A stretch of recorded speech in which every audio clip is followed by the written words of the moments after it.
I'm Kathy Kay in Washington. I'm Christian Fraser in London. Let's start with The European Union, Brexit, Russian interference. Trump's Twitter feed. We'll move on. I think that's Yeah. I think it's going to be fascinating to watch. We're nearly out of time. This is a big deal. Beyond 100 Days, Monday to Thursday, on the BBC News Channel.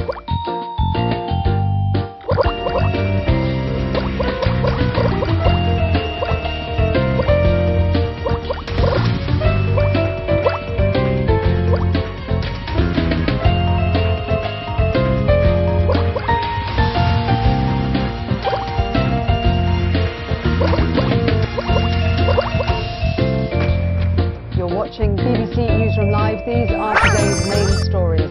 The Cabinet is briefed at Downing Street on the latest developments in the Brexit talks. Ministers say a deal is within touching distance. We're getting very close to it. I'd say that the mood is cautious optimism. We're now down to a small number of the really difficult issues. Premier Foods, which owns Bisto and Mr Kipling, says it will stockpile raw materials in the run-up to Brexit as fears grow over gridlock at UK ports. 13 more bodies are recovered in California, bringing the death toll in the state's deadliest wildfire to 42. The author, who says she was promised a peerage in return for sleeping with a member of the House of Lords, urges other victims of harassment to speak out.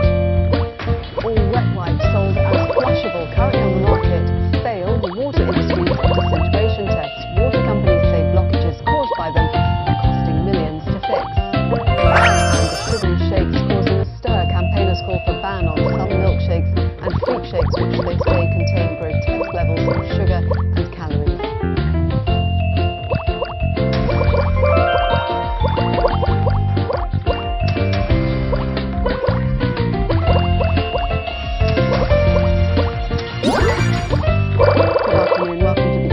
BBC Newsroom Live. I'm Jo. The Cabinet has been meeting this morning to discuss the state of the Brexit negotiations. Senior ministers have told the BBC an agreement is within touching distance, but former Foreign Secretary and prominent Leave campaigner Boris Johnson says a deal will mean the UK has surrendered, tweeting that the UK is doomed to remain in the customs union and under Brussels regulatory control, adding we still have time to go for something better, a super Canada free trade deal. And he says the future can be bright if only we change course now. Well, let's get the thoughts now of our assistant political editor, Norman Smith, who joins us from Downing Street. Is that cabinet meeting still going on, Norman? Went on for just under 2 hours. Wouldn't really a huge amount of that because we know they weren't looking at any new Brexit proposals because no agreement has yet been reached. So this basically gave them an update on where the negotiations have got to so far. That said, the kind of mood music has become a lot more upbeat in general. People are talking about a sort of positive outcome to last night's talks, a more optimistic feeling. I think based on the fact that they have pretty much stripped down the area of disagreement to one substantive area, which is this vexed issue of how the UK can exit the customs arrangement if that becomes necessary as part of the Northern Ireland backstop. Now I'm told that the EU do want the UK to be able to leave that backstop position. They don't want us to be in it forever and a day because their view is it's far too favourable an arrangement. So there is agreement that there has to be some sort of mechanism to enable the UK to leave. The difficulty is who's going to decide. And there I think the particular problem is an insistence on the EU's part that there has to be some sort of role for the European Court of Justice. That is time for the UK because of course it's one of Mrs May's red lines. It's inconceivable that Parliament or indeed a cabinet would sanction anything which gave a role for the European Court of Justice. That is the sort of threat, it seems, which is still snarling things up, albeit we've heard from the former Foreign Secretary Boris Johnson this morning saying the whole thing's a great big piece of theatre, stage-managed delay after stage-managed delay, he says, before eventual surrender. In other words, Mrs May's putting on a terrific performance of having an almighty fight with the EU to convince her own backbenchers that she's grappling for a deal that's doing. All that said, have a listen to the Cabinet Office Minister David Lidington this morning, and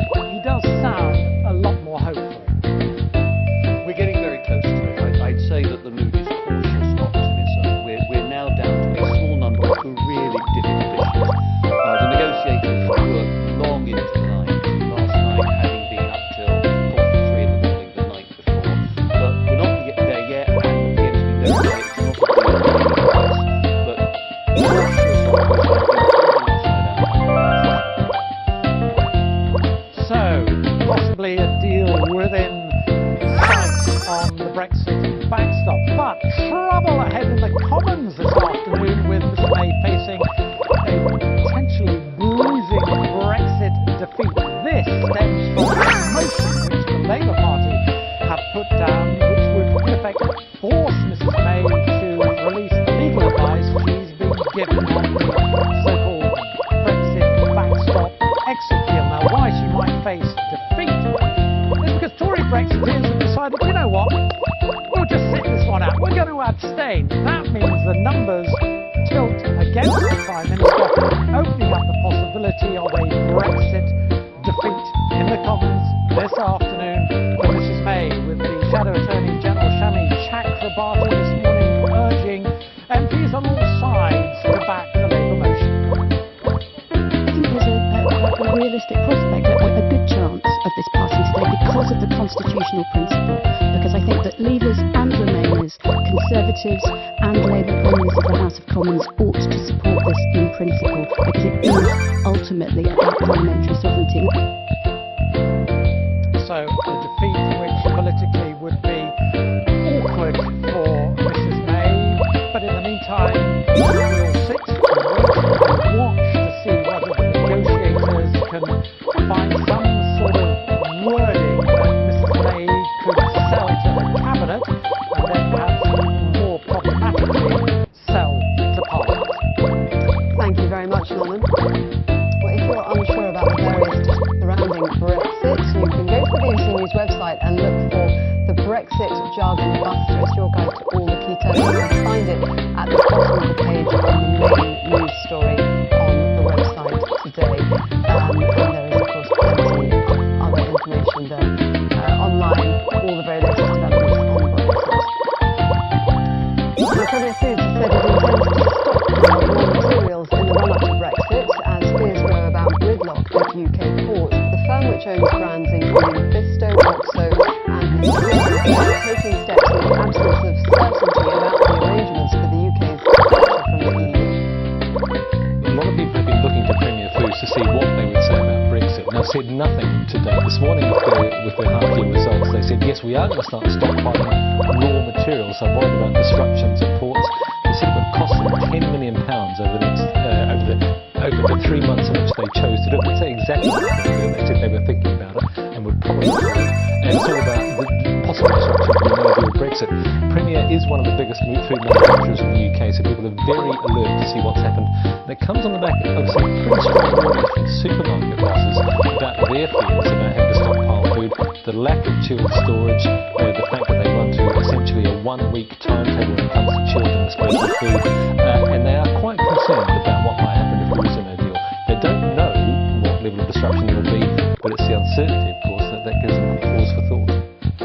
Dominic O'Connell reporting. Another 13 bodies have been discovered in and around the town of Paradise in Northern California, confirming fears that the wildfires which destroyed the town was the worst in the history of the state. At least 42 people are now known to have died there.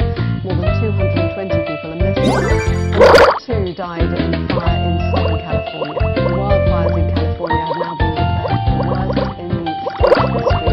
Our correspondent Dan Johnson sent us the latest from Seoul.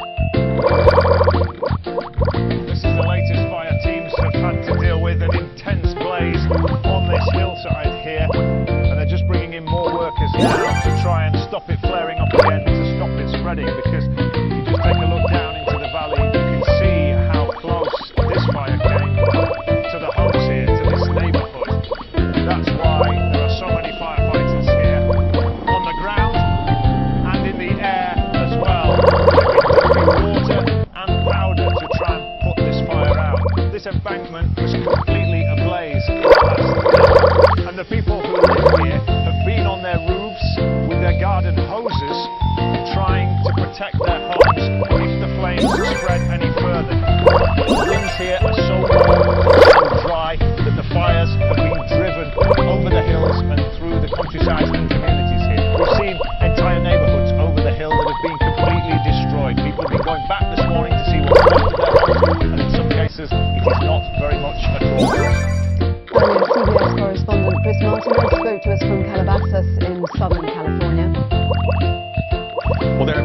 fatalities in this county, and they're the only 2 fatalities that are associated with the fire burning in Southern California. The other 40 deaths are associated with the fire in Northern California. In this neighborhood or this area called Calabasas, there are dozens of homes here that were destroyed. The fire that's burning here is called the Woolsey Fire, and that fire at this point is connected to at least 400 or so homes that have been destroyed, and that's not the damaged homes, those are the homes that we know are destroyed. And we want to point out too that that's an estimate. Firefighters are still trying to get in certain neighborhoods and certain areas here that were burned out, so we don't really have an accurate count yet in terms of the damage, in terms of homes or businesses. And the concern is that when all is said and done, the death toll between this fire and the fire in the north will rise as well. We also, on a more practical level, at this moment, the fires are still raging, are getting a lot of help from neighboring states. We have about 8,000 firefighters that are here right now working to put these fires out. We have a lot of fire crews that are coming in, mostly from western states, to help out in that effort, which is still the immediate concern here because these fires are still burning.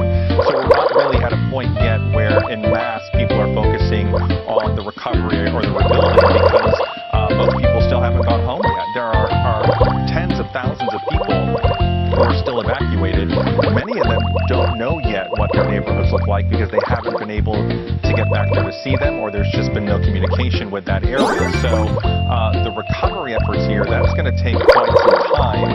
The immediate concern at this hour still remains the fire itself, and while firefighters are making some progress in terms of containing it, they think it's still going to be at least a matter of days and perhaps a couple of weeks before both the fires here and up north are fully contained. Israel says airstrikes have targeted more than 100 sites across Gaza, including the military intelligence headquarters of Hamas. Meanwhile, Palestinian militants have fired at least 370 rockets into southern Israel, killing civilians. 5 Palestinians have been killed in Gaza, with around a dozen injured. The latest round of violence began on Sunday when a covert Israeli mission was exposed in Gaza.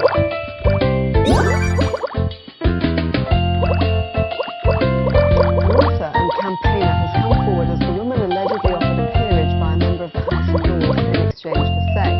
Women's rights campaigner Jasvinder Sanghera claims she was harassed by Lord Leicester 12 years ago when she was 41 and he was 70. Lord Leicester, a former Liberal Democrat of Hampshire, who's now 82, denies the claims but is facing a long suspension from Parliament.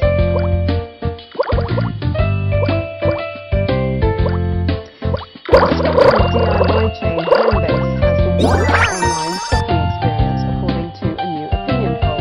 The survey by the consumer organisation Which found the Homebase website was hard to navigate, offered poor value for money and often wasn't up to date with its stock details.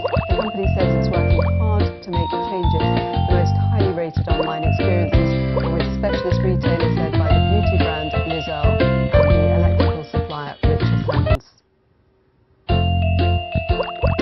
A ban on milkshakes with more than 300 calories is being demanded by the campaign group Action on Sugar. Following a survey of shakes in restaurants and fast food outlets, they said the drinks contained grotesque levels of sugar. The milkshake that topped the survey contained 39 teaspoons of sugar, more than 6 times the daily amount recommended for 7 to 10-year-olds. Public Health England is challenging businesses to cut sugar by 20% by 2020. Don't forget, you can let us know what you think. Tweet us using the hashtag #NewsroomLive. All the ways to contact us are on the screen right now. More on today's main stories coming up on Newsroom Live or on the BBC News channel. Right now, we'll say goodbye to viewers and listen to.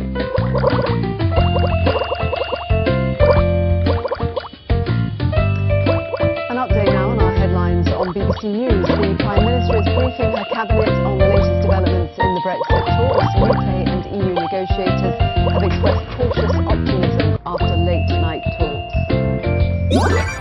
Premier Foods, which produces some of the UK's biggest brands, says it will stockpile raw materials in the run-up to Brexit as fears grow over possible gridlock at ports. The number of people known to have died in the worst wildfires in California's history rises to 42.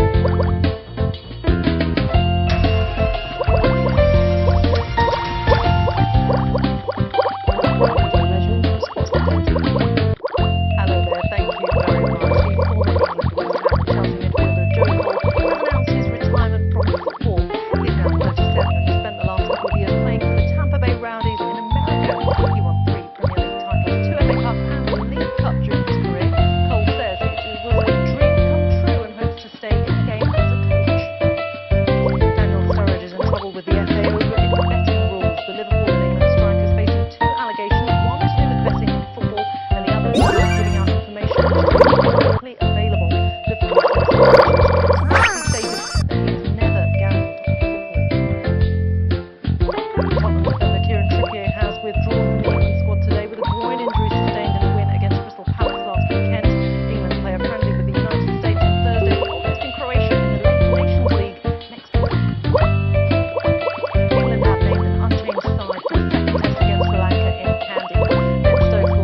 but also we've got a group of guys that have been sat on the sideline, chomping at the bit, ready to take their opportunity if it looks like they could be the guys to exploit that pitch. England's George Cruz is out of the final two autumn internationals because of injury. He got a calf problem after being taken off in the second half of England's defeat to New Zealand at the weekend. It is a blow for head coach Eddie Jones, who's already been out a raft of other forwards for the matches against Australia. Meanwhile, the Scotland fullback Stuart Hogg has confirmed that he is joining Premiership side Exeter next summer. He leaves Glasgow Warriors and has agreed a 2-year deal Find out more on all of those stories on the BBC Sport website. That's bbc.co.uk/sports. Later. Bye-bye. Thank you, Resman. See you later. There's been a small rise in unemployment. The figure increased by 21,000 to 1.38 million people out of work. Official figures show the number of unemployed men contributed to the rise between June and September this year. However, employment also went up to a record high of 32.4 million. Average earnings increased by 3% in the year to September. Our economics correspondent Andy Verity explained the figures. We have to put this in context. Part of the reason it's ticked up is because the workforce is not growing. So we had a scenario for years where the workforce kept on growing, 30, 31, 32 million people in work in this country. But the number of the proportion of people unemployed, although it was broadly the same, going down a little bit, obviously shrank as a proportion of a larger workforce. So that's what's been happening there. So there's kind of mixed news. You can't say it's statistically significant because it's only 20-odd thousand in a universe of 32 million. But if you look at the wages, there's some good news there, where they're going up on average by 3.2%. And if you look at it in real terms, so the gap between that and inflation, our pay is growing by 0.9%, which isn't bad compared to the squeeze on living standards that we had a year ago. Productivity is highly watched. What is it? It's the amount we produce per hour or per worker. Now, if you look at the main measure, the amount we produce per hour, that's actually slipped slightly by 0.4% between July and September. Now, again, you have to be a little bit careful of the statistics, but that's slightly depressing news because we do need productivity to improve, because productivity, if each worker is producing more, that's what drives wages. The employers can afford to pay them. Andy Verity. Earlier, the employment minister Alex Sharma gave his reaction to the latest figures. Well, we have a record number of employment right now. On the year, unemployment is down compared to the Of course, we will never be complacent. We're working on making sure that the jobs market stays buoyant. But of course, we also have a lot of vacancies out there.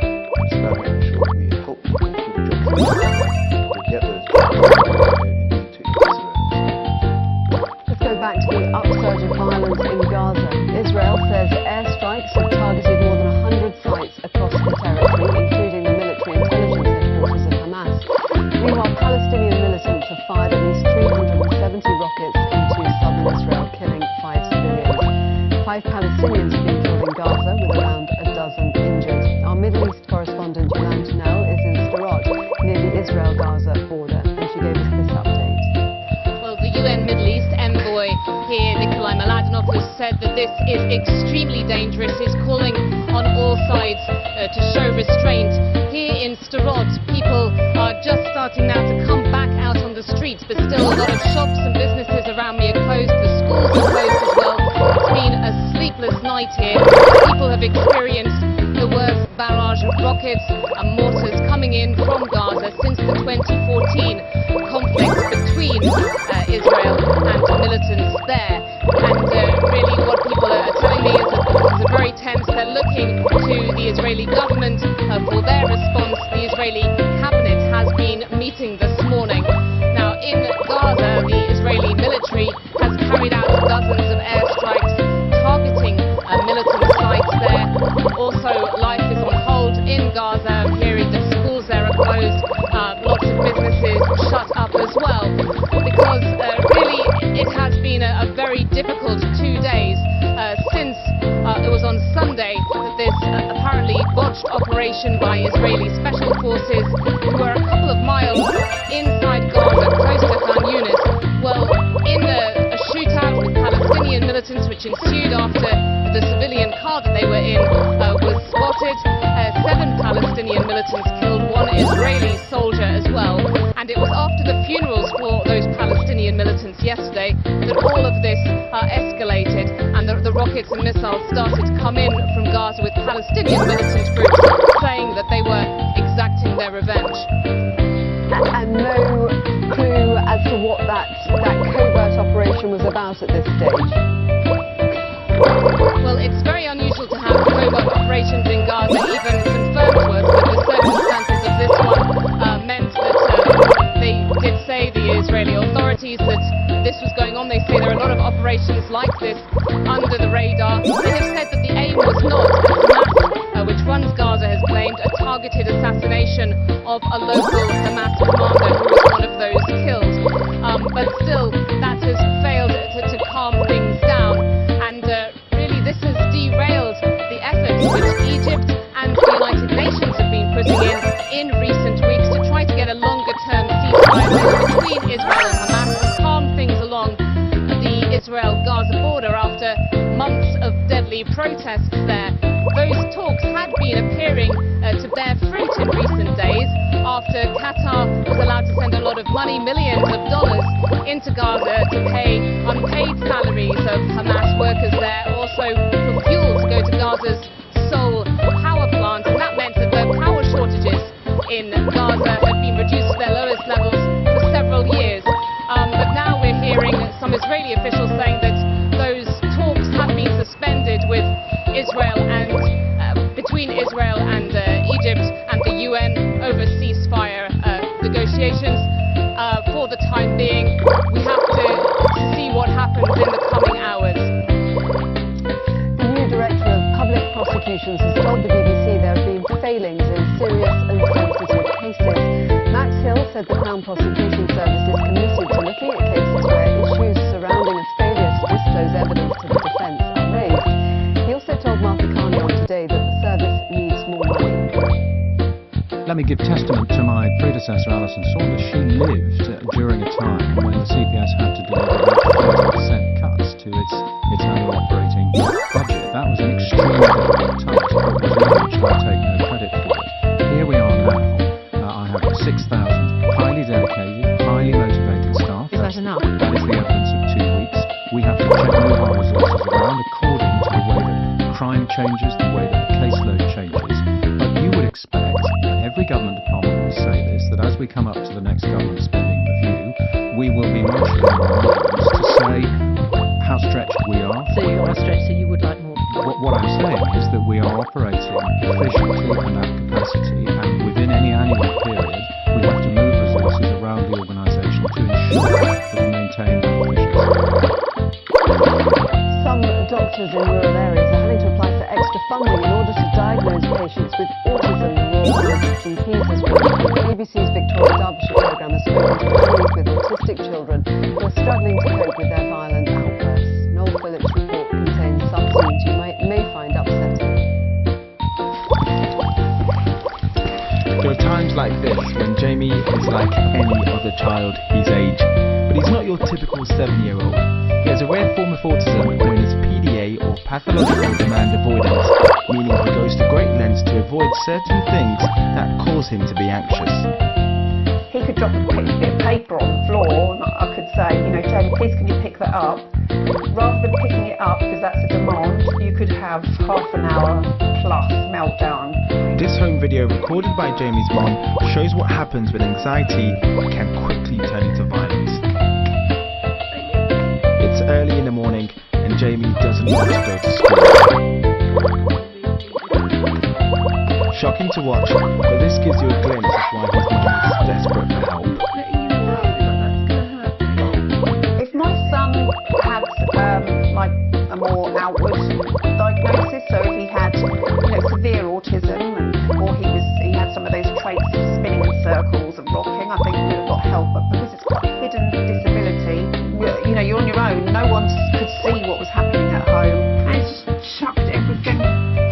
Jamie, who also has ADHD, was just 3 years old when he started becoming violent. But a long wait for his diagnosis forced Kate, who is now a single mom, to spend nearly £10,000 to get a private consultation. GPs are usually the first point of contact when it comes to recognising autism. There are some parts of the country where GPs have to apply for exceptional funding to get a diagnosis or refer for diagnosis of autism. We don't have to get exceptional funding to get a diagnosis of heart disease or cancer or diabetes or depression. This is what single mom Erica is faced with most days. Her 10-year-old daughter Kearney has also been diagnosed with PDA, as well as multiple anxiety disorder and depression. When frustrated as she fears, the family home becomes a place of chaos and violence. I feel really bad when I hurt my mum, and I don't want to hurt her. What do you think will happen if you don't get that help and support? I think I will end up getting arrested. Which I don't want to happen. I just want to stay with my family. Black eyes, bites, and scratches. Just some of the injuries Kearney has inflicted on her mum when reacting to the demands of everyday life. We'd love to be a normal, happy family, but still that support is there. This former government minister wants the NHS to do more to help families. Well, the NHS fundamentally, together also with other public services, education, social care, are just massively failing these families. And in a way we're abandoning families to try to cope on their own. The government acknowledges the need to improve services, especially at a time of increasing demand for children's mental health provisions. NHS England say they're investing £7 million into crisis care for young people. For some, it's support that can't come soon enough. Now it's time for a look at the weather. We've got the latest from Susan Powell. Hi, Susan. A very good afternoon to you, Joanna. After all of the showers of recent days, finally today something drier and indeed a lot of sunshine to come along with dry weather today.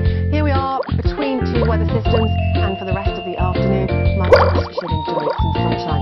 Temperatures again on the high side for the time of year, certainly mild, highs of 14 or 15.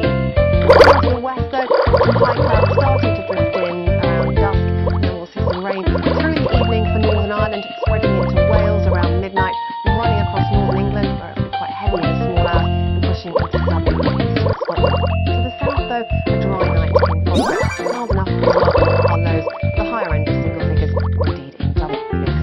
Then on we go into Wednesday, a lot of sunshine first thing to the south, and then the picture kind of improves from the south, if you like, as the day goes on. The rain clearing Wales and northern England for the afternoon, and by close of play, I think Northern Ireland and most of Scotland should be dry. Some cloud lingering on here. Story. Temperatures perhaps up to 17 around the Moray Firth.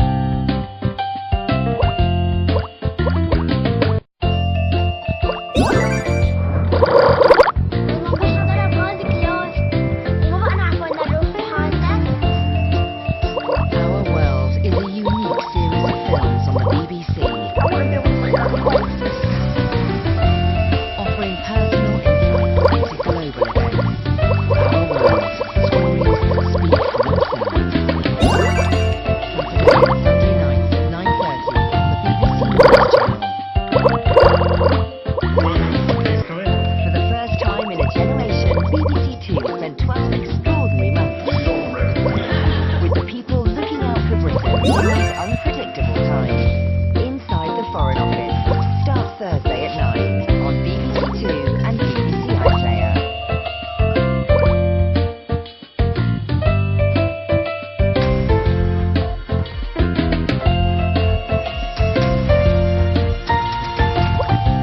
Hello, you're watching BBC Newsroom Live with Joanna Gosling. Our headlines. The Prime Minister briefs her Cabinet on the latest developments in the Brexit talks. Ministers say a deal is within touching distance after late-night talks.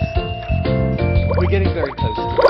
I'd say that the mood is cautious optimism. We're now down to a small number of the really difficult issues. Premier Foods, which owns Bristow and Mr Kipling, says it will stockpile raw materials in the run-up to Brexit as fears grow over gridlock at UK ports. Another 13 bodies have been recovered in California, bringing the death toll in the state's deadliest wildfires to 42. The author, who says she was promised a peerage in return for sleeping with a member of the House of Lords, urges other victims of harassment to speak out. All wet wipes currently sold as flushable in the UK are found to fail the water industry emission tests water companies say wipes cause blockages which cost millions to put right.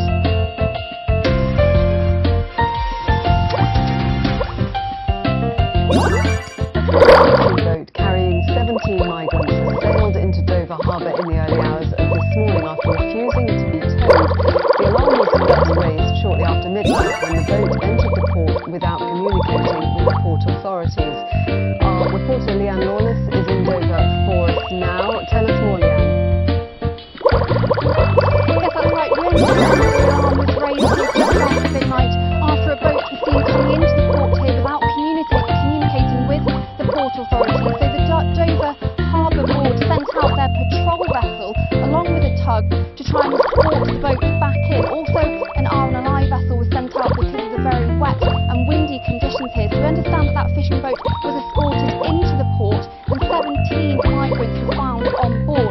It's now been put further up into a dock in Grenville Dock, further along here, along the marina. And we understand that this fishing boat is actually from Boulogne and could well have been stolen. There's very much a feeling here that this is just one of a growing problem because there's been a number of attempts over the last few weeks of migrants trying to come into the UK through Dover. The Home Office haven't confirmed the exact details of what's happened here, but we know that on Friday, for example, 8 Iranian migrants had to be rescued clinging to a dinghy just off the coast here. And on the Saturday before that, Saturday the 3rd of November, there were 7 Iranian migrants that had to be rescued off the coast here in another boat. 7 were also found in the port. We also know that on the 3rd of November, there were 21 Vietnamese people, adults and children, found in the back of a refrigerated lorry in Newhaven Port, not too far from here. So there's very much a sense that this is a growing problem. Today, Charlie Alfick, the MP for Dover, has said that this is just another brazen attempt to break into Britain. He's calling on the government not to take their eye off the ball when it comes to this problem. He says that there needs to be a boost in border controls. There needs to be more vessels patrolling this particular coast here. As I've said, the Home Office have yet to respond to this latest incident, but we will keep you up to date